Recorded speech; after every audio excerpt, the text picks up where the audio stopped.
Shalom warga kerajaan, bagaimana kabar Anda hari ini? Anda pasti menanti-nantikan episode podcast GBI Rock Surabaya. Dan saya berharap Anda semua dalam keadaan yang baik, sehat, diberkati oleh Tuhan, dan Anda menerima the multiplied grace di dalam hidup Anda dan keluarga Anda semuanya. Masih bersama dengan saya, Abraham Roy Setiawan, di dalam program podcast GBI Rock Surabaya, Kingdom Insight His Gift for You. Hari ini kita akan berbincang-bincang bersama dua orang pengusaha Kristen. Saya percaya bahwa Tuhan bekerja di antara mereka dan Tuhan juga bekerja di tengah-tengah kita. Dan oleh karena itu, persoalan mungkin selalu ada di dalam hidup kita. Persoalan mungkin selalu hadir dalam hidup kita. Tapi melalui dua orang pengusaha Kristen ini, kita akan melihat bagaimana tangan Tuhan bekerja, campur tangan Tuhan, melindungi, menyertai, memimpin, dan memberkati mereka semuanya. Oleh karena itu, saya tidak sendirian sekali lagi, dan bersama dengan saya sudah ada Bapak Vendra Hartikno dan Ibu Alin. Shalom Pak Vendra dan Bu Alin. Shalom Pak Roy. Bagaimana kabarnya? Puji Tuhan, kasih karunia tetap melimpah. Amin. Ya, wajahnya saya lihat cerah gitu ya. Saya senang sekali kalau melihat wajah yang cerah karena semua akan ikut cerah. Termasuk pemirsa juga wajahnya cerah sehingga kita semua juga ikut cerah. Nah, hari ini kita akan berbicara tentang bangkit dari keterpurukan ya. Saya percaya ada hal-hal yang mungkin terjadi dalam hidup kita dan itu membuat kita terpuruk. Tapi Tuhan tetap akan menolong kita. Dan mungkin sebelum kita berbicara tentang hal itu, saya ingin tahu nih, saya kepo nih ya, Pak Vendra sama Bu Alin hari ini lagi sibuk apa kira-kira? Ya, kalau saya sih sampai sekarang ya masih buka usaha ya, usaha depot. Usaha depot ya? Iya, sampai sekarang dan ngurus keluarga itu aja sih. Iya. Sudah ada berapa depotnya Pak Vendra? Satu sih, sebenarnya dua. Iya. Terus tutup gara-gara pandemi itu. Tutup gara-gara pandemi. Nah, tapi sekalipun itu tutup, Tuhan tetap memelihara kan? Memelihara ya? Dan buka jalan. Ya, nanti kita akan sampai ke situ ya. Iya. Kalau boleh, depot apa yang sekarang ini sedang dijalani? Chinese food. Chinese food ya? Iya, Chinese food. Jadi buat teman-teman yang ada di Surabaya gitu ya, atau yang lagi di luar kota dan ingin di Surabaya harus mampir ya ke depotnya Pak Vendra. Boleh ngomong apa nama depotnya dan di mana nggak apa-apa kan gitu ya. Oh iya. Yes. Bukan sponsor ini ya. Iya. Tapi supaya kita tahu ya bagaimana Tuhan bekerja di tengah-tengah keluarga Pak Vendra dan Ibu Alin gitu. Iya. Ya. Apa nama depotnya Pak Vendra? Depot Hong Kong, Pangsit Mie Ujung Pandang. Pangsit Mie Ujung Pandang. Wah, itu pasti enak para penonton, pemirsa. Jadi itu di mana letaknya? Di Pondok Chandra. Pondok Chandra. Iya. Oh iya. Sebenarnya depot keluarga, tapi saya yang pegang yang di Pondok Chandra. Pondok Chandra ya, Surabaya Selatan di situ ya. Iya, Surabaya Selatan. Ya, jadi jangan lupa teman-teman dicatat baik-baik supaya satu kali Anda bisa ketemu Pak Vendra dan Bu Alin di situ dan yang pasti makan ya. Dan jangan lupa bayar. Karena ini usaha gitu ya. Kadang-kadang orang merasa teman sendiri enggak usah bayar. Enggak ya. Kita ini usaha memberkati orang lain begitu ya. Jadi seperti itu. Kalau Bu Alin kesibukan sehari-hari mengurus anak-anak rumah tangga begitu ya. Lebih banyak begitu dan membantu Pak Vendra untuk ini ya, mengelola depot. Iya. Ya. Ngomong-ngomong ini, kalau ngomong-ngomong soal usaha depot itu, kokinya siapa ini? Bu Alin, bukan ya? Bukan, pegawai. Oh, ya. Kalau dulu sempat waktu merintis ya, saya yang Pak Vendra yang jadi koki. turun tangan. Tapi sekarang, apalagi waktu lalu sudah ada 2 cabang, jadi ada harus pegawai yang ngurus itu. Yang ngurusin. Tapi Pak Vendra tetap kontrol. QC-nya itu tetap harus dijalankan ya, quality control-nya itu ya. Tetap, iya. Jadi pinter masak, jago masak ini ya. Puji Tuhan. Mungkin nanti satu kali Rock bisa mengadakan Master Chef versi Rock.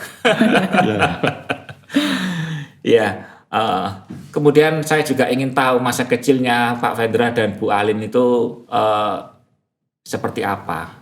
Asli wong Surabaya atau bagaimana begitu kira-kira? Lalu di tengah-tengah keluarga waktu kecil seperti apa? Mungkin Pak Vendra bisa Iya. sharing tentang hal ini. Ya kalau saya memang dari kecil dari keluarga Kristen ya. Iya. Kalau papa saya sih memang sebenarnya non Kristen. Iya. Ya. Mama saya ini Kristen dari kecil. Ya, jadi kita lahir di keluarga Kristen sih memang. Iya. Dari kecil sudah sekolah minggu apa. Kalau nggak sekolah minggu ya Dimarahin. dimarahin pasti. Karena mama saya juga aktif di gereja. Gitu. Iya. Kalau nggak salah dulu pernah jadi bendahara. Itu beberapa itu saat. Luar biasa gitu. ya, jadi bendahara. Tidak semua orang bisa jadi bendahara. Gerejanya gereja daerah gitu. Iya. Iya. Pasti kalau bendahara itu kan pasti dipercaya kan begitu ya. Kalau nggak dipercaya nggak mungkin bisa jadi bendahara. Iya, gitu sih. Kalau Bu Alin gimana masa kecilnya di tengah-tengah keluarga? Kalau saya kan bukan orang Surabaya, saya dari Lombok, asal Lombok. Dari Lombok, iya. Dari kecil ya saya besar itu sudah di keluarga Kristen. Mama saya sendiri guru sekolah minggu gitu. Jadi Mama guru sekolah minggu ya. Papa tuh waktu kecil itu pelayanan main drum. Jadi tuh hari-hari tuh ya papa latihan, mama latihan juga tuh. Ya kita sering ke gereja, malah menghabiskan waktu main tuh di gereja. Karena melihat papa dan mama begitu ya. Kan gereja di Lombok waktu itu masih merintis gitu loh. Jadi pindah-pindah tempat. Ya papa itu termasuk ya masih mula-mula gitu. Jadi aku besarnya di gereja, jadi sama suara bising malah nyenyak tidurnya. Kalau sepi malah nggak bisa tidur. Karena suara drum ya, suara musik, latihan musik gitu. Tidur di gereja katanya. Iya, soalnya kan kita kan masih kecil-kecil.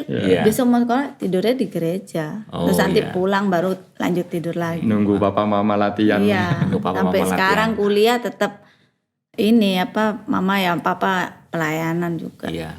Wah, luar biasa ya. Kemudian pada waktu melewati masa kecil dan kemudian bertumbuh menjadi remaja, pemuda dan seterusnya, apakah ada hal-hal yang khusus Pak Vendra? Mungkin ya mulus-mulus saja atau justru terlibat di dalam misalkan kenakalan-kenakalan remaja dan seterusnya? Sempat seperti itu enggak kira-kira?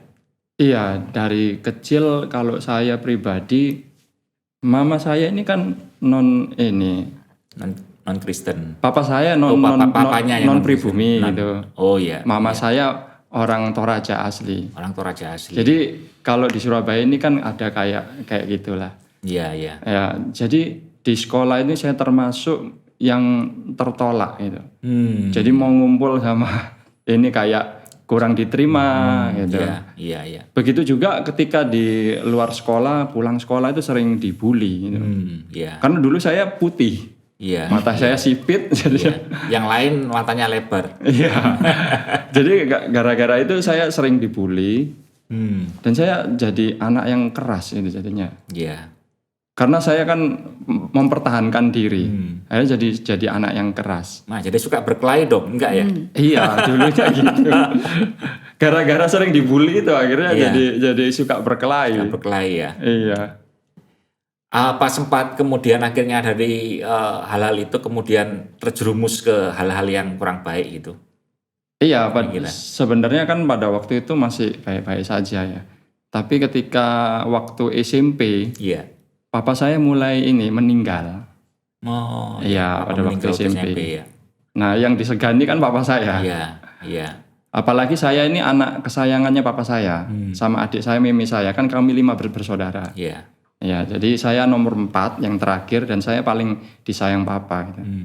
Jadi ketika dia meninggal saya sangat terpukul dan seperti kehilangan figur begitu ya. Dan nggak ada orang juga yang disegani jadinya. Iya. Jadi apalagi mama jadi terpuruk juga karena papa meninggal dan nggak bisa merhatiin kita lagi. Jadinya anak-anaknya itu berantakan, terlantar begitu ya. Iya, terlantar. Iya.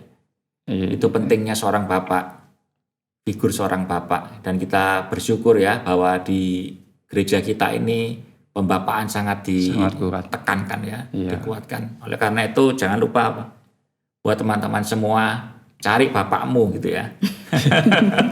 Bapak jasmani sudah ada, tapi cari bapak rohani untuk menolong kita sehingga kita bisa bertumbuh dengan baik. Ya, jadi Pak Vendra sama Bu Alin ini sejak kecil sudah Kristen begitu ya, Iya. dan sudah sungguh-sungguh. Gimana? Iya. Kalau Bu Alin sudah sungguh-sungguh mungkin ya, karena sampai Iya. itu di gereja kan begitu ya. Iya. Iya, ini sih maksudnya dari kecil memang ini sama gereja biasa gitu loh. ya. Iya. Jadi ya gak ini sih, Nggak terlalu. nggak sampai kayak dia gitu Iya, loh. iya. Ya pergaulan sampai kuliah pun ya ndak ada yang aneh-aneh, nggak Iya. sampai ke teman-teman yang ini yang aneh-aneh Iya. gitu. Nah Pak Vendra, saya jadi tertarik juga pada waktu Pak Vendra tadi mengatakan seperti ditelantarkan gitu ya, karena kesibukan mama mungkin ya untuk bisa menghidupi keluarga dan seterusnya. Itu perasaannya seperti apa kira-kira pada waktu itu? Ya perasaannya merasa ini kesepian. Kesepian itu ya. Iya, kesepian. Dan saya kan nggak diterima nih di lingkungan Ditolak itu ya, di lingkungan teman-teman sekolah, juga ya. Jadinya dulu saya anggap itu satu kelemahan. Tapi saya berpikir lagi ternyata ini satu kesempatan. Justru saya bisa bergaul dengan semua orang, semua suku. Iya betul. Nah akhirnya saya berteman dengan banyak orang dan saya jadi gaul gitu. Pergaulan bebas akhirnya jadinya. Saking gaulnya jadi pergaulan bebas. Nah itu dari situ saya bertemu dengan teman-teman yang nggak benar gitu. Ya, mulai kehidupan nakal, alkohol, sampai sempat narkoba saya. Iya. Gitu. Umur berapa itu waktu narkoba? Kelas berapa sekolahnya? Kenakalan saya sebenarnya dimulai dari SMP kelas 1 sih, mulai alkohol itu. Dan alkoholnya bukan alkohol biasa, maksudnya whisky itu sampai benar-benar mabuk gitu. Waduh. Iya. Terus meningkat lagi kan, namanya orang kalau sudah terjerat narkoba itu nggak mungkin satu jenis. Pasti mereka akan mencoba yang lain, mencoba yang lain. Terdorong untuk itu biasanya.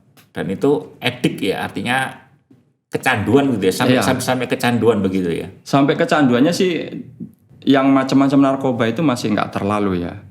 Cuma fun aja. Sempat pakai apa ya, semacam kayak ganja, ekstasi, sabu-sabu itu sekedar fun. Kita pakainya buat seneng-seneng. Nggak pakai pun nggak apa-apa gitu. Kalau ada duit ya pakai gitu. Tapi yang sampai SMA kelas 1 itu yang baru bener-bener parah gitu ya. Karena mulai nyoba yang namanya narkoba jenis putau. Putau, oh ya dulu masih musim itu ya. Iya, semacam heroin. Waktu itu nggak terlalu musim sih, itu hanya segelintir orang yang pakai itu. Iya. Iya, di situ benar-benar itu nyandu, itu bukan nggak sembarangan narkoba karena dia benar-benar sampai fisik, bukan hanya sugesti. Kalau narkoba lain kan hanya sugesti, pingin pakai gitu. Tapi kalau ini sugestinya kuat dan ditambah lagi sakit fisik. Makanya ada perkataan sakau, itu dari situ, sakit karena putau. Sakit karena putau. Iya. Jadi kalau enggak makan itu atau minum itu, fisiknya ini akhirnya jadi sakit, ikut sakit gitu ya. Iya, fisiknya sakit. Bukan hanya cuma kepengen aja enggak ya, tapi fisiknya juga ikut ini ya. Sakit. Ikut sakit ya. Jadi harus pakai terus akhirnya seperti itu. Tapi paling parah memang ininya, sugestinya. Karena lebih kuat daripada, nggak mungkin bisa lepas. Kalau kita lihat ya di YouTube itu ada artis-artis yang sudah ngasih testimoni soal ini. Jangan macam-macam sudah. Kalau pakai buta udah nggak mungkin bisa keluar. Sulit, sugestinya kuat sana. Iya. Nah itu waktu masa-masa seperti itu Pak Vendra, apakah sudah pelayanan di dalam Tuhan atau gimana pada waktu itu?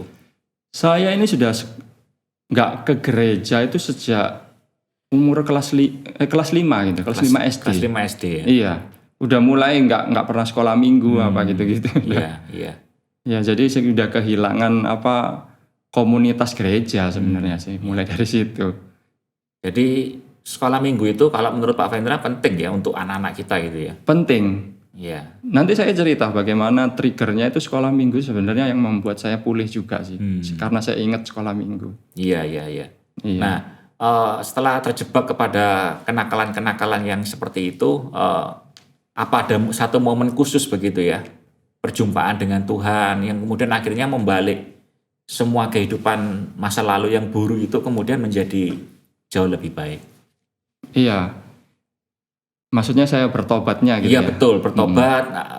Apa pada waktu momen apa kok bisa sampai kemudian teringat ya kepada Kristus begitu, lalu kembali kepada Kristus begitu? Iya. Saya pakai narkoba itu kan berbagai jenis ya, tapi yang benar-benar yang pokok, yang harus pakai itu yang putau itu. Satu kali saya mau pakai putau, saya menemukan kaset di sekitar kamar saya, nggak tahu kasetnya siapa, kaset pujian penyembahan, Dia Sanggup. Iya. Ya itu. Mungkin kaset. kita perlu kasih tahu dulu ya pemirsa kaset ya. Kaset itu apa? Karena generasi sekarang mungkin nggak tahu ya. Jadi kaset itu seperti kalau sekarang itu apa ya? CD begitu mungkin ya. Ya semacam CD gitu ya. Tapi itu ada pitanya kan begitu ya. Pakai pita gitu ya. Tapi nggak tahu sekarang masih ada nggak ya? Kayaknya nggak ada. Ya. Udah tergilas oleh perubahan. Ya kira-kira seperti itu ya. Ya. Ada sebuah kaset tuh gimana Pak Anda? Ya saya menemukan beberapa kaset, tapi 2 kaset ini, yang satu ini kesaksian tentang orang kena putau, terbebas dari putau. Yang satu ini kaset ini album Dia Sanggup dari Symphony Worship itu. Iya. Nah, saya iseng-iseng bosen gitu loh, dengerin lagu-lagu pop, Mandarin gitu, bosen. Akhirnya saya pakai narkoba itu sambil dengerin kaset ini. Dan saya menikmati awalnya, sampai akhirnya ada lagu-lagu penyembahan itu, kayak lagu Ku Tidak Takut Sebab Kau Besertaku. Nah itu, lagu-lagu itu saya merasa kok tenang gitu, damai sejahtera gitu. Dan sebenarnya sebelum saya menemukan kaset itu, saya sudah mulai jenuh pakai narkoba itu, karena sumber daya keuangannya sudah tertutup. Orang-orang udah mulai curiga dan nggak mau kasih saya utang, jadi sumber dayanya tertutup, saya nggak punya keuangan lagi. Terus pernah satu kali saya punya uang, nyarinya sudah susah, dapat uang, ditipu sama bandar-bandar narkoba itu, dibawa lari. Pernah juga sudah nyari uang sulit, saya mau beli, ternyata orangnya ini mau nangkep saya malah. Dengar-dengar itu polisi, dengar-dengar itu hanya orang yang menyamar jadi polisi yang ingin memeras saya. Untungnya saya dikejar tuh, saya lari, nggak ketangkep gitu loh. Ceritanya seperti itu. Jadi saya merasa kok hidup ini kok sulit ya. Ada kekosongan dalam hidup gitu ya. Jenuh. Perasaan kosong, perasaan jenuh gitu ya. Iya, karena kalau narkoba yang lain kan bikin happy gitu. Kita keren, pakai baju keren. Kalau putau ini ngabisin duit bener-bener. Sampai baru beli sepatu gitu ya, langsung dikasihkan ke bandarnya gitu dengan harga yang sangat murah, 20.000 gitu dikasih gitu. Kita pulang nyeker, nggak pakai sepatu. Sampai seperti itu ya? Sampai rata-rata kayak gitu. Orang kalau pemakai putus nggak mungkin nggak kayak gitu, pasti kayak gitu sudah. Baju compang-camping gitu. Sudah, maksudnya bajunya digadein semua. Jadi di rumah itu saya suka ngambilin baju-baju itu dijualin gitu. Untuk dibelikan putau itu tadi. Iya. Kayak gitu, jadinya ya terjerat benar-benar nggak enak gitu. Kemudian setelah ketika itu mendengarkan lagu ya, worship ya, selanjutnya apa yang terjadi? Kira-kira maksudnya pada momen apa Pak Vendra kemudian menemukan Yesus dan itu menjadi sebuah titik balik begitu ya, dari kehidupan yang lama kepada kehidupan yang baru? Ya di situ sebenarnya saya sudah mulai dijamah Tuhan ya, tapi nggak semudah itu, nggak bisa bertobat langsung gitu, nggak bisa. Cuma keinginan bertobat sudah ada. Hingga satu saat teman saya ngajak pesta narkoba ini di satu diskotik, kita menggunakan ekstasi. Lah ekstasi dengan putau ini kan beda efeknya. Kalau ekstasi kan efeknya happy gitu ya, semangat. Kalau putau itu efeknya tidur gitu, ngefly gitu. Nah, saya pakai ekstasi itu banyak karena ditraktir gitu ya. Sampai pulangnya jam 12 malam, saya sampai di rumah tetap harus pakai putau karena itu makanan pokoknya. Harus pakai itu. Nah, ketika pakai itu saya pakai dosis yang sama, nggak mempan. naik dosis akhirnya. Jadi harus pakai dosis kedua yang lebih tinggi lagi. Ketika dosis yang kedua itu waktu saya pakai putih, saya mendengarkan kaset kesaksian narkoba itu. Sambil dengerin itu. Iya. Begitu yang kedua saya pakai, tiba-tiba jantung saya ini kayak diremes gitu. Terus badan saya ini kesemutan semua. Itu langsung saya sudah mikir ini kayaknya UD ini ya. Tapi nggak tahu saya UD apa enggak, saya nggak tahu. Tapi sempat akhirnya saya tertidur nggak tahu berapa detik atau berapa menit, saya kurang tahu. Yang pasti saya bangun gini sudah ada ini lagu dari kaset itu. Setelah kesaksian kan di kaset itu dia menyanyikan sebuah lagu. Iya. Sejauh timur dari barat itu. Jadinya saya tuh nangis waktu itu, kayak ada suara dalam hati saya, nggak secara audible tapi suara itu kuat dalam hati, Tuhan mengasihimu. Dan saya diingatkan pada waktu itu, saya waktu kecil itu pernah nyanyi gitu di sekolah minggu ya. Waktu sebelum kelas 5 SD itu ya. Iya. Jadi setelah saya dengarkan kaset itu ada suara-suara juga dan nyanyian lagu sekolah minggu yang biar bumi berlalu dan bukit-bukit bergoncang itu, ya kayak gitu. Namun kasih setiamu tak akan beranjak dariku, kayak gitu-gitu lah. Saya langsung ingat, iya Tuhan mengasihiku. Aku, sejak dari situ aku kepingin balik sama Tuhan. Akhirnya saya ngambil komitmen, aku harus ngaku ini. Kalau nggak ngaku nggak bisa, karena keluarga nggak pernah tahu, hanya curiga, tapi nggak yakin pasti. Akhirnya saya ngaku sama kuku saya ngomel-ngomel, itu loh. Kok pakai narkoba yang paling parah. Tapi yang menarik di sini mama saya, yang biasanya itu temperamen, begitu saya ceritain ini dia tenang. Dia langsung ngomong, ya sudah kasihan kamu ya, ya udah kamu bertobatlah, kayak gitu. Nggak usah dipikirkan, kita cari jalan keluarnya mulai dari sekarang. Gitu. Nah Pak Vendra akhirnya bisa stop total dari semua yang dilakukan itu narkoba itu bagaimana? Apakah sempat menjalani rehabilitasi atau memang ada mujizat dalam tanda kutip begitu ya, sehingga betul-betul bisa stop langsung begitu atau bagaimana? Ya saya nggak bisa stop langsung sebenarnya. Setelah saya ngaku, saya direhabilitasi 1 minggu sih.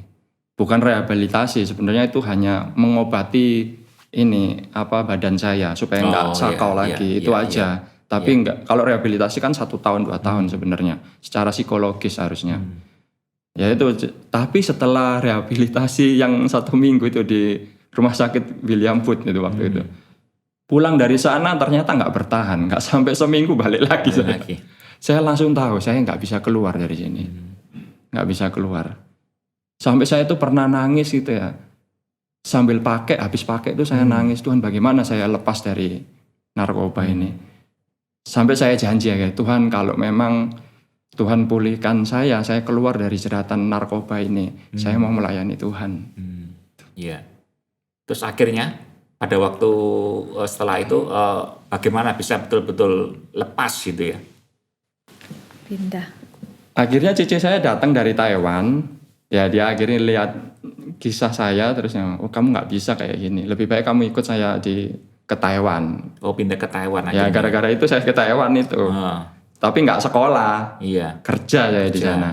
Saya berpikir gini, ya udah dah ke Taiwan aja daripada, karena Koko sudah ngomong, kamu kayak gini terus mendingan kamu direhabilitasi di Dolos, di Terawas kalau nggak salah. Ya itu 2 tahun minimal itu. Saya pikir waduh kalau 2 tahun di sana mending 2 tahun di Taiwan dalam hati saya. Ya udah saya milihnya akhirnya ke Taiwan. Nah sampai di Taiwan itu saya punya komunitas Kristen, tapi ternyata itu nggak menjawab. Setelah saya pulang dari sana tetap balik lagi pulang ke Indonesia, terus saya balik lagi ke Taiwan. Ternyata nggak bisa saya di Indonesia. Sampai beberapa kali sampai kayak gitu, sampai 1 titik saya bisa lepas meninggalkan itu, lupa sudah. Itu berarti memang pekerjaan Tuhan ya, atas hidup Pak Vendra sehingga bisa lepas ya. Ya harus lari sih dari komunitas yang nggak benar itu, harus lari dari sana, kalau nggak bisa. Ya, ini ada kata kunci komunitas ya, bahwa komunitas itu penting ya. Penting sekali. Ya, karena itu kita bersyukur kalau di gereja kita ini ada kingdom community gitu ya, Iya, kelompok sel gitu ya. komsel, Itu komunitas yang benar itu akan membuat kita semakin bertumbuh. Iya. Ya. Betul. Nah, saya jadi pengen tahu, kira-kira mujizat terbesar apa yang Pak Vendra pernah alami setelah ada di dalam Tuhan itu ya? Apa kira-kira? Apakah ada hal-hal khusus yang momen-momen khusus, kejadian-kejadian khusus yang Pak Vendra ingat ketika sudah di dalam Tuhan? Apakah pernah mengalami satu mujizat yang luar biasa dan seterusnya gitu? Ya mujizat ya banyak sih sebenarnya mujizat terjadi ya, tapi Mungkin yang paling diinget ya, bisa dijadikan yang paling diinget yang ya mungkin itu bukan hal yang spektakuler, tapi kita tahu bahwa itu adalah pekerjaan Tuhan begitu, Pak Vendra. iya. Sebenarnya mujizat itu yang mengubah benar-benar titik poin dalam hidup saya ini ketemu dengan istri ya. Waduh, luar Ya biasa. itu semua orang-orang yang belum punya pasangan hidup kan pasti merindukan pingin punya pasangan hidup Iya. yang terutama saya pada waktu bertobat kan sudah standarnya beda. Saya cari yang rohani Iya. dan sulit menemukan yang cocok karakternya dan nyambung terus rohani itu sulit. Iya. Gitu. Sampai akhirnya saya nggak ketemu terus sampai 2007 saya komitmen untuk melayani Tuhan itu sungguh-sungguh gitu, memberikan hidup gitu. Dan gembala saya yang di GBI Rock Taiwan itu minta saya jadi belajar pelayanan di Lombok.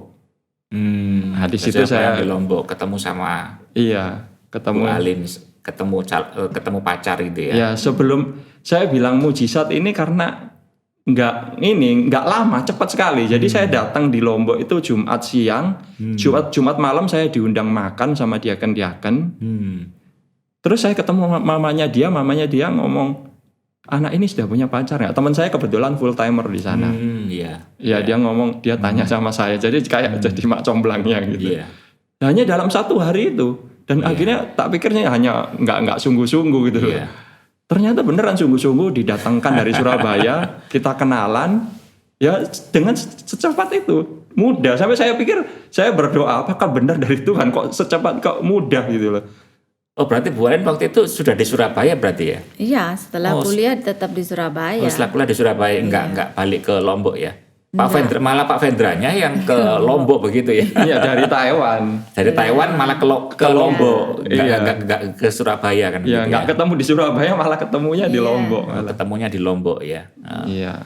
Kenapa Pak Vendra kisah perjumpaan dengan Bu Alin ini menjadi sebuah, Pak Vendra merasa ini menjadi sebuah mujizat? Ya itu karena saya sudah mencari yang cocok, ternyata Nggak ketemu nggak ketemu. gitu ya? Iya, saya cocok, dia yang nggak cocok. Dianya cocok, saya yang nggak cocok.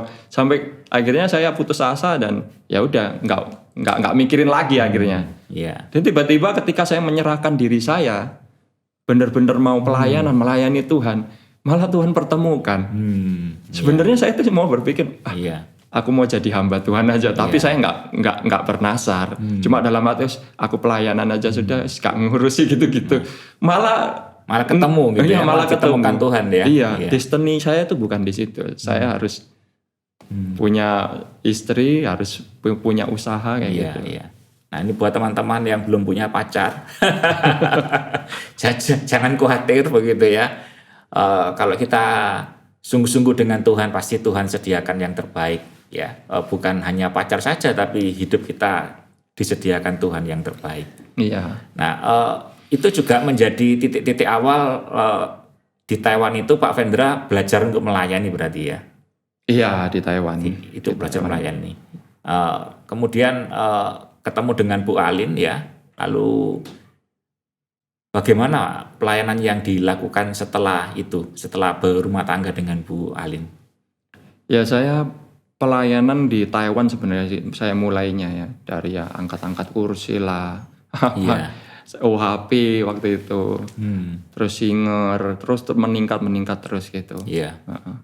Itu Alkitabiah ya. Berarti kalau kita setia pada perkara-perkara yang kecil ya, Iya. Tuhan akan mempercayakan kepada kita perkara-perkara yang besar. Iya. Nah, Pak Vendra mungkin bisa menceritakan ya titik terendah atau masa-masa sulit ya dalam kehidupan Pak Vendra ini ya. Lalu bagaimana Pak Vendra mengatasi dan pelajaran apa yang didapat serta pengalaman-pengalaman apa yang didapat ketika melewati proses-proses yang sangat sulit itu. Ya, sebelumnya saya mau cerita pada waktu setelah saya bertemu dengan istri, saya merasa pernah satu kali saya merasa kecewa sama pelayanan itu. Saya melihat ternyata kok orang-orangnya kayak gini gitu. Saya jadi saya nggak kepahitan, tapi saya kecewa. Saya jadi tawar gitu. Akhirnya tapi saya sudah mulai mengurangi pelayanan dan lama-lama nggak komsel malah. Sampai saya vakum komsel, saya ngurusi kerjaan aja gitu. Saya kerja, saya bisnis terus. Sampai satu kali tahun 2014 Tuhan proses saya supaya saya ingat sama komitmen saya. Saya pernah bikin komitmen mau melayani Tuhan. Ya, saya kena satu virus yang mematikan. Karena saya bilang mematikan karena teman-teman saya sudah meninggal gara-gara virus ini. Karena efek dari narkoba itu. Termasuk teman satu pelayanan saya di Taiwan meninggal gara-gara itu. Saya ke dokter. Awalnya sih gara-gara saya mau cek apa saya ada AIDS apa enggak. Karena ada teman saya juga kena AIDS itu. Ternyata jarum suntik itu ya? Mungkin. Dan ternyata enggak ada, saya bebas. Tapi dokternya ngomong ada yang lebih mematikan dari AIDS. Yaitu virus ini. Jadi saya mulai tanya terus bagaimana pengobatannya. Dia ngobati ini ada pengobatan tapi 50% sembuh. Enggak ada obatnya soalnya. Jadi 50-50 ya? 50-50. Bisa sembuh, bisa dipanggil Tuhan begitu ya? 50-50 ya? Jadi akhirnya saya coba pindah dokter. Nah di dokter ini dia bilang oh ternyata ini virusnya enggak aktif, dia pasif gitu. Jadi akhirnya cuma dikasih vitamin sampai terapi 2 tahun. Karena memang obatnya belum ada pada waktu itu. Hingga satu kali tahun 2016 atau 2017 kalau nggak salah. Itu saya pindah dokter, terus dokternya ngomong, oh ini obatnya sudah ada. Terus saya diterapi. Diterapi beberapa bulan dan puji Tuhan sembuh. Gitu ya. Sembuh dan saya sudah periksa di Penang dan ternyata memang benar-benar clear, bersih ya dari virus itu ya. Dari virus itu. Nah itu pertama kali saya 2017 itu sudah mulai pulih, sembuh. Kena pandemi ini. Ada pandemi. Iya, tahun 2020. Iya. Nah, ini yang benar-benar saya ini. Bikin morat-marit. Ya, bukan morat. Depot saya ini harus tutup karena kan situasinya nggak mendukung. Iya. Terus ditambah lagi anak saya sakit autoimun. Ditambah lagi kita terjangkit virus COVID waktu itu. Jadi bertubi-tubi gitu kita kena kok. Saya sempat benar-benar terpuruk. Iya, saya benar-benar terpuruk tapi puji Tuhan ya. Saya punya komunitas yang luar biasa. Komsel, terus pengerja-pengerja ibu gembala yang bapak gembala yang memperhatikan saya gitu. Terus lalu kemudian bagaimana Pak Vendra mengatasi masa-masa yang sulit seperti itu selain dari komunitas yang tadi membantu itu? Apa yang dilakukan Pak Vendra dan Bu Alin untuk mengatasi masa-masa yang sulit itu? Ya saya sebenarnya mengalir aja saya. Saya percaya Tuhan tuh nggak pernah meninggalkan saya. Amin. Iya, saya mengalir, saya berdoa dan puji Tuhan saya kan waktu itu masih sampai sekarang saya masih bikin skripsi untuk di STT Kingdom, kuliah STT Kingdom. Pada waktu itu saya masih kuliah. Jadi saya fokus ke kuliah ini. Saya fokus juga pelayanan. Saya alihkan di situ dan itu puji Tuhan itu dapat menguatkan saya. Setiap pelajaran-pelajaran yang saya terima itu membuat saya lebih kuat gitu untuk menghadapi persoalan-persoalan hidup itu ya. Iya. Jadi karena itu buat teman-teman semuanya tetap setia kepada Tuhan, belajar firman Tuhan ya. Itu justru menguatkan kita termasuk mencari dan mendapatkan komunitas yang benar ya. Nah, saya ingin tanya ke Bu Alin ya. Bu Alin ya. Pepatah seringkali mengatakan di balik seorang pria yang sukses itu ada wanita yang luar biasa. Nah, ini Bu Alin ini kira-kira apa peran keluarga kira-kira peran keluarga di dalam mendukung suami gitu ya, juga anak-anak begitu. Iya, saya sih dari dulu kan hidupnya tuh ndak ada yang terlalu heboh gimana. Sejak pandemi itu depot tutup pun itu aku ndak terlalu terpuruk bagaimana, ndak ya. Anakku sakit itu yang aku benar-benar sampai nggak bisa mikir, sampai apa aku ini lagi mimpi ya kok ndak bangun-bangun gitu loh. Tiba-tiba anak sakit, tiba-tiba kena virus otak juga dia sejak sakit itu, terus sempat kejang di ICU. Nah itu lanjut terus sampai aku tuh aku salah apa ya, kok aku nggak ngapa-ngapain orang juga. Iya, cuma dia kan karena belajar STT itu dia selalu bilang, masa kita cuma mau yang baik aja dari Tuhan, yang buruk enggak. Ayub kurang baik apa? Ya kamu kan juga merasa kamu ya gak separah dia nakalnya dari kecil apa. Cuma aku ya enggak terima gitu loh. Aku tuh baik sama semua orang supaya aku nih ya enggak diapa-apain juga gitu loh. Enggak mau dijahatin juga. Tapi kan Tuhan izinkan itu untuk proses aku ini loh. Aku nih kuat enggak gitu loh. Aku tuh sampai aku enggak kuat loh. Aku tuh sudah mau menyerah, mau gila rasanya gitu loh. Tapi dia selalu bilang, ini ayo kita doa, ayo masbah keluarga begitu ya, terus keluarga ya dia selalu sih ngomongin sudah kita harus terima itu. Semua orang juga Tuhan ngalami kayak gini, cuma kan beda-beda kekuatannya. Pas aku dapat di situ, anak lahir sehat, nggak sesar juga ya normal sampai besar, tiba-tiba kena itu kan. Aku rasa aneh, sampai aku tuh merasa apa diguna-guna orang ya. Soalnya teman ada yang mungkin diguna-guna orang. Iya mungkin ini jahat sama siapa sih kok sampai anak tiba-tiba dari sehat tiba-tiba didiagnosa sakit begitu. Jadi di situ aku tiap hari tuh dengar khotbah di YouTube, tiap hari nangis gitu. Tuhan kenapa ini, Tuhan kenapa? Tanya sampai sekarang, tapi dengan berjalannya waktu aku bisa tahu gitu, aku bisa rasa memang Tuhan izinkan supaya aku nih benar-benar, kan memang dari kecil Kristen, tapi untuk benar-benar rasa ada Tuhan itu baru belum sekarang ini. Justru melalui peristiwa-peristiwa yang buruk itu mengalami perjumpaan dengan Tuhan begitu ya. Rasa sekali Tuhan tolong itu. Dulu-dulu kan ya kita baik ya, wajar sih kalau Tuhan enggak kasih cobaan aneh-aneh gitu loh. Nah, sejak anak sakit ini aku baru tahu ya Tuhan izinkan ini memang untuk aku nih jangan di zona nyaman terus gitu loh. Jadi aku diobyok gitu biar cari Tuhan terus jadi dewasa. Aku kan melatih iman begitu ya. Iya, aku kan enggak suka banyak pikir kan. Jadi ya dilatih iman juga gitu. Yakin enggak kamu nih, aku nih Tuhanmu gitu loh. Jadi aku belajar sampai sekarang gitu. Kadang Tuhan tolong aku yang enggak punya iman ini, aku dari kecil Kristen tapi kok sampai sekarang ini malah kecewa gitu loh. Ya enggak sih sampai kecewa, cuma kenapa Tuhan sampai nangis mohon-mohon gitu loh. Kenapa tuh Tuhan kayak gini? Ya Tuhan pelan-pelan balut gitu loh. Sampai sekarang ya bisa kuat tuh aku juga heran. Aku kalau pikir secara otak sih aku enggak bisa melewati itu ya. Enggak bisa. Tapi ternyata bisa Tuhan tolong dan bisa lewati itu semuanya. Ya.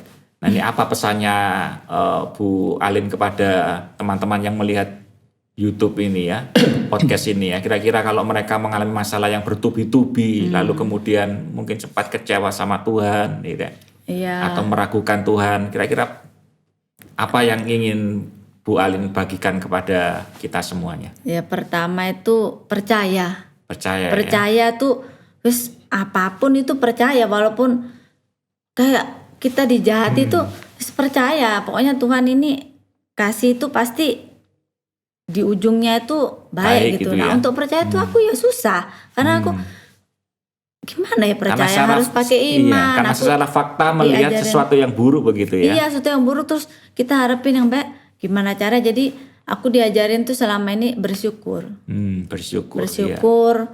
Terus benar-benar harus yakin percaya. Aku kan juga selama pandemi ini ikut kelas Mother Wise gitu loh. Nah itu juga banyak membantu aku sih. Jadi kalau pas aku sumpah baca-baca gitu terus dengar-dengar juga pelan-pelan itu imannya tuh kayak bertumbuh begitu ya, tumbuh. imannya bertumbuh Iya ya. pasti Tuhan tolong, dia aja ditolong, masa aku nggak ditolong. Iya. Kayak gitu, pokoknya bersyukur apapun yang terjadi Tuhan sama kita gitu. Jadi Tuhan nggak pernah tinggalin kita walaupun dia sibuk urus depotnya kan waktu itu tutup depotnya. Aku tuh ngurus anak, jadi dia tuh ngurus usaha yang terpuruk terus gitu. Aku sampai merasa dia kayak nggak nemeni aku. Aku tuh nemeni karena pandemi kan nggak bisa dia jenguk. Aku tuh full harus di swab. Anak bolak-balik masuk rumah sakit. Lihat anak nangis kalau masuk obatnya itu bukan infus, dia kayak bubuk-bubuk gitu yang dicairkan masuk tuh jerit-jerit gitu. Aku sampai kayak mau gila rasanya lihat anak tuh kayak disakiti gitu. Jadi sekarang ya sudah bisa, aku ingat-ingat yang lalu. Aku nggak sanggup kalau bukan Tuhan tuh nggak tahu. Bukan pertolongan Tuhan, anugerah Tuhan nggak bisa melewati nggak itu bisa, ya. Nggak bisa. Itu menunjukkan bahwa kita membutuhkan anugerah Tuhan ya. Sangat. Perkenanan Tuhan ya. Sangat. Iya.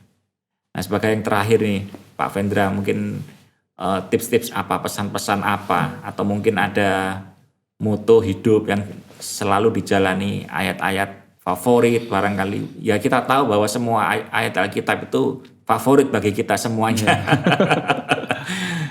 Ya, apa kira-kira pesan Pak Vendra kepada warga kerajaan yang mungkin hari-hari ini mereka juga sedang mengalami masalah, kemudian terpuruk dan seterusnya? Iya, dari dulu sih saya mengerti, saya selalu dapat pengertian bahwa tidak ada sesuatu pun di dalam dunia ini terjadi kalau bukan kehendak Tuhan. Tuhan mengizinkan itu semua terjadi untuk memproses hidup kita. Makanya waktu saya kena problem-problem ini, masalah ini, muncul itu perkataan itu. Dan kebetulan saya kan eksegese ayat itu untuk materi khotbah gitu. Nah, saya dapat dari 2 Korintus 4 ayat 16 sampai 18. Iya. Di situ saya eksegese itu ternyata Paulus ini di dalam penderitaan yang mengiring Tuhan. Dia itu mengatakan bahwa penderitaan ini sementara kalau dalam bahasa aslinya. Itu sementara. Artinya jangan fokus dengan hal-hal yang sementara, termasuk kekayaan kita. Kita kaya, kita harus tahu itu sementara. Kita menderita, kita juga harus tahu itu sementara. Kalau kita fokus sama yang kekal, kita akan selalu berjalan maju. Kita nggak akan mikirin yang terjadi dalam hidup. Ya memang tetap mikirin, tapi nggak menaruh fokus kita kepada yang sementara itu. Kita fokus yang pada yang kekal. Makanya waktu Pak Daniel Januar pernah telepon saya, dia bilang, kalau kamu nggak kuat, kamu mendingan nggak usah pelayanan dulu. Saya bilang, kalau pelayanan cuma hari Minggu, tapi yang STT ini yang 1 minggu 5 hari saya harus jalani. Sampai bahkan 7 hari saya harus jalani. Itu aja saya nggak mau tinggalkan. Apalagi pelayanan. Masa 1 hari aja ditinggal gitu ya. Artinya saya mau fokus sama Tuhan. Dan saya nggak mau tawar hati. Jadi itu yang membuat saya ini. Jangan khawatir untuk tidak khawatir. Kita itu nggak semuanya kuat gitu. Saya jujur sama diri saya. Saya khawatir. Makanya saya sempat dikunjungin sama komunitas saya, orang-orang komsel saya. Saya nangis di depan mereka. Padahal mereka tahu saya orang yang ngerti firman. Kan kesannya kayak nggak punya iman gitu. Tapi kita lupa. Padahal kekhawatiran itu sebenarnya proses iman juga. Kita lihat tokoh-tokoh di Alkitab kan semuanya itu punya kekhawatiran. Abraham aja pernah khawatir, Elia pernah khawatir, Petrus aja pernah khawatir gitu. Itu perjalanan iman. Semua orang punya proses itu sampai kita benar-benar dituntun untuk memiliki iman yang kuat. Dan hari ini saya melihat iman saya bertumbuh dan saya bersyukur istri saya yang biasanya yang nggak terlalu ya memang rohani tapi nggak sampai mengikuti benar-benar firman Tuhan ini apa sekarang ini jadi lebih maju, lebih dewasa rohaninya. Saya melihat anak-anak saya juga kayak gitu. Saya melihat kayak ini semua Tuhan izinkan supaya untuk menguatkan keluarga kami. Melatih gitu. Iya, melatih iman. Jadi buat teman-teman yang sedang melihat podcast ini tidak perlu khawatir begitu ya kalau Iya. sedang menghadapi sesuatu yang buruk begitu ya. Iya, satu helai pun nggak akan jatuh kalau Tuhan nggak mengendaki. Amin. Ya. Saya yakin dan percaya Tuhan itu menyertai dalam setiap sesi kehidupan kita, musim kehidupan kita. Iya, amin ya.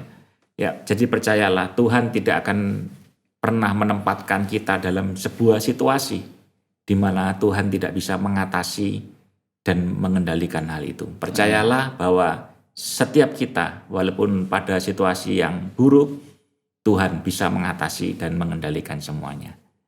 Terima kasih Pak Vendra dan Bu Alin Sama-sama, Pak. atas waktunya bisa berbagi di acara podcast kita. Iya. Sangat memberkati. Dan kita percaya bahwa Tuhan juga pasti memberkati seluruh orang yang menyaksikan podcast Amin. ini. Amin. Amin. Dan yang terakhir, bolehkah Pak Vendra berdoa bagi kita semuanya gitu ya, terutama bagi warga kerajaan yang mungkin hari-hari ini mereka sekali lagi sedang terpuruk ya, mereka sedang dalam pergumulan ya, sama seperti mungkin yang pernah Pak Vendra dan Bu Alin alami gitu ya. Dan kita bisa berdoa bagi mereka semuanya. Ya. Ya. Mari kita berdoa. Bapa, kami mengucap syukur hari ini ya Tuhan, Engkau memakai kami untuk menceritakan segala kebaikan dan kebesaran-Mu ya Bapa. Anugerah-Mu, kasih karunia-Mu bagi kami itu cukup ya Tuhan. Amin. Terima kasih Tuhan atas segala kebaikan-Mu. Satu hal yang kami yakin dan percaya, Engkau bekerja dalam segala sesuatu untuk mendatangkan kebaikan bagi kami.